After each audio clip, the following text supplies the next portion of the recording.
Today, I want to give you a brief introduction about rule of law in China.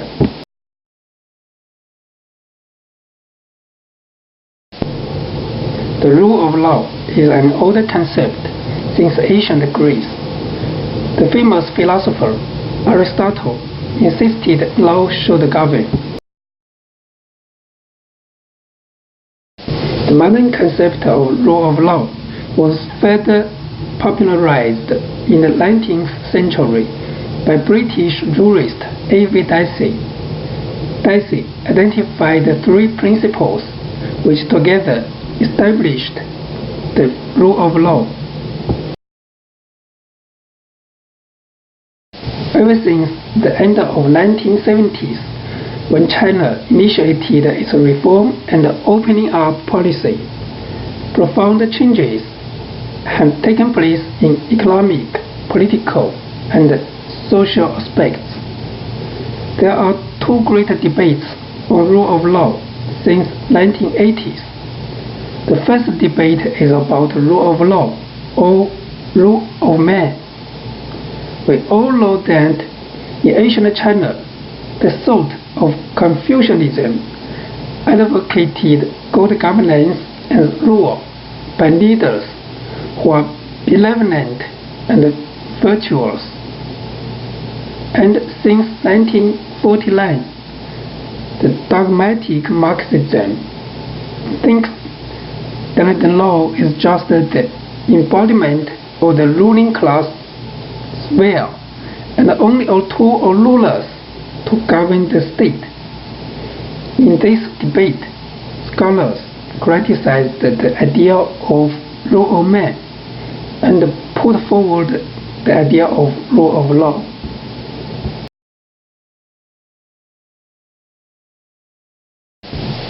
The second debate is on rule of law or rule by law since 1990s.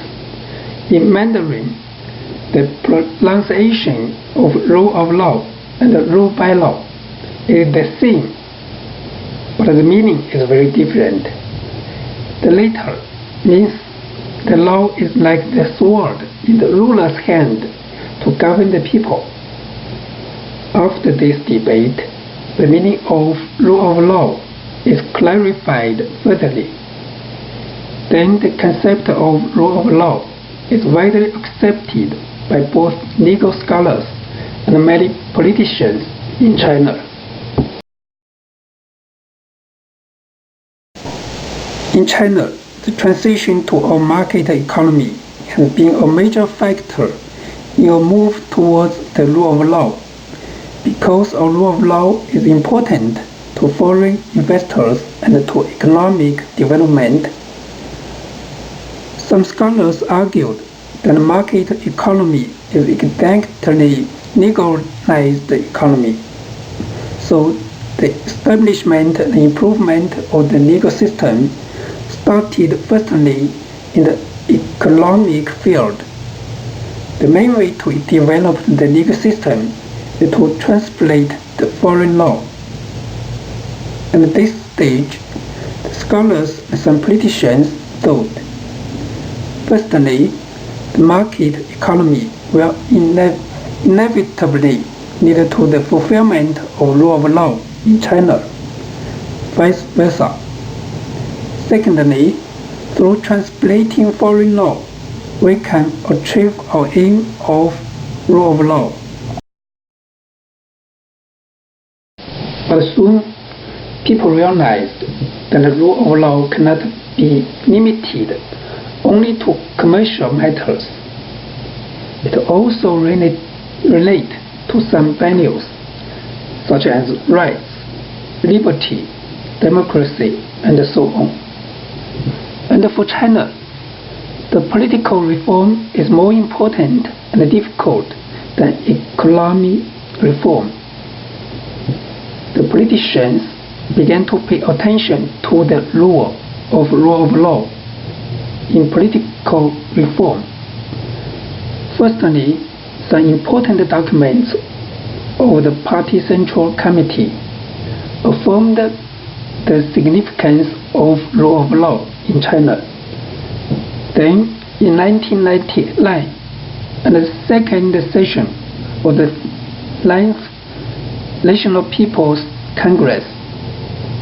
One section about the concept of rule of law is approved to be added to Article 5 of the Constitution, namely, the People's Republic of China practices ruling the country in accordance with the law and building a socialist country of law. This means rule of law has been set as an important objective of political reform.